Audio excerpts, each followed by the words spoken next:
I'm going to make this an extremely short intro. Hello. Welcome to Enchanted Art by Emily. I'm Emily, and I'm here to bring you a sketchbook tour of Sketchbook 4. And yeah, that's all I got to say. We're going to hop right into the book.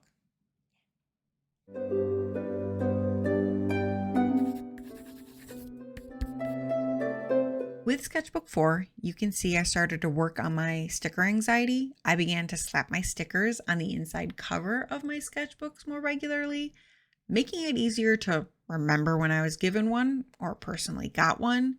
Plus, I feel like my sketchbooks are a safe enough place to keep them. No need for a sticker book when you have a sketchbook. So, my sticker anxiety may have found a healthy avenue. My overall anxiety and depression at the time of this sketchbook was still needing some attention. This sketchbook took me the entire year of 2022 to fill in. Looking through my phone for photos, I realized where a lot of my energy was going that year. No wonder I had such a big art block. There was a lot I was working through. My grandmother had passed a few weeks before Christmas of 2021, one of my creative supporters. I felt like I was failing at the whole being an artist thing, and I was not fully in my own space anymore. Those are some huge feelings to be dealing with. So to keep myself trying to be in my sketchbook every day, I thought I'd take more of a visual journal route, gluing in the day's calendar page, a Christmas gift, love me some Bob Ross, but not a big daily calendar girly, too much paper, so wanted to find a way to recycle the pages. Anyways, then I would doodle out what I did that day or what I might be hyper fixating on, anything to get me drawing in my sketchbook. That lasted for a while, but found myself getting even more burnt out by trying to draw every day. While my art block was in full swing, I was also navigating living in my partner's childhood bedroom at the in-laws, an experience I will always hold so close to my heart. His family has always been open and welcoming from the very beginning, and just thinking about how loved I am by them brings me an immense amount of joy. That's one truth. My second truth is I'm a person that needs little cozy holes throughout a living space. And as much as I am a family member, I also felt like a guest. Zach advocated for us tremendously, and the family were super supportive of allowing us to create some space. It's just 5 adults all living under one roof.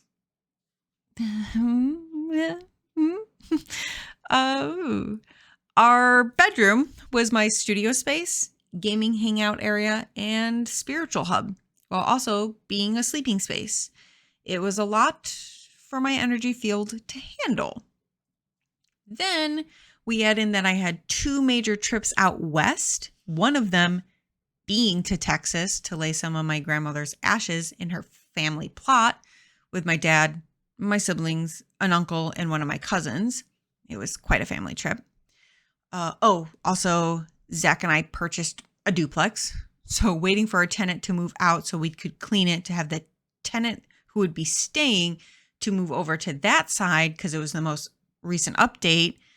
Then to have to wait for the tenant to move into that now clean side so we could begin to update the other side, removing old carpet, removing popcorn ceiling, getting new light fixtures, getting a new shower tub, new flooring, picking out a kitchen counter.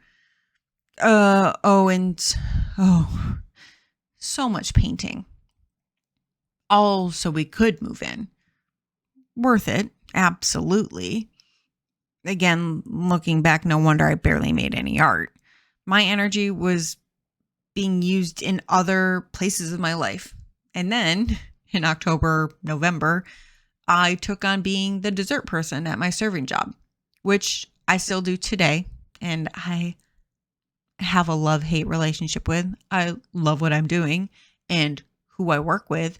I just hate how insufferable a restaurant kitchen gets in the summer. Looking through these pages, I remember the days I would draw something and absolutely hate it. Mainly, I see how hard it was to hold any art supply, and my heart is so heavy with remembrance and gratitude. Art was still there at the end of the day and at the end of the rut. There may be a lot of empty spaces for me in this sketchbook and so many unfinished thoughts and projects, but I got to finish this sketchbook in my current studio space that is in a home I own with my partner. There were so many shifts happening in my life, and art was there. It has always been there. Sorry for this happiness, but big shout out to the Emily that worked on this sketchbook.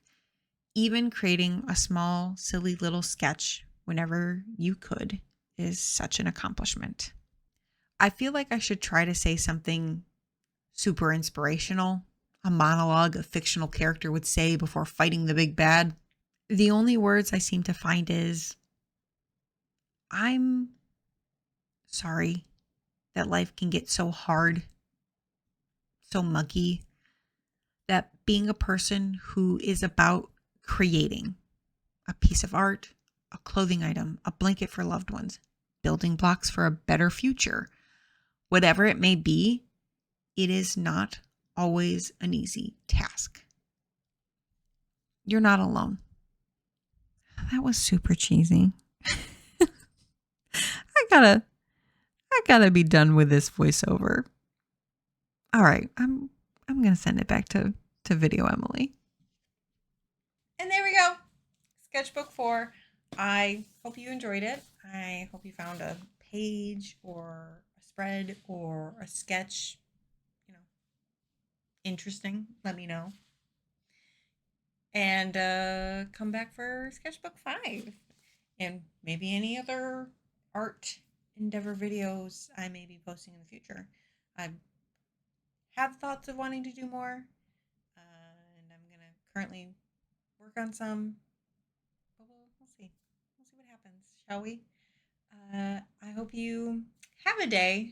You stay enchanted and stay hydrated and cool. Because I don't know about y'all. I'm about to go lay under my fan or stand in front of my AC directly or find some form of body of water I can just douse my body in. But yeah, stay hydrated, stay cool, stay enchanted. Bye.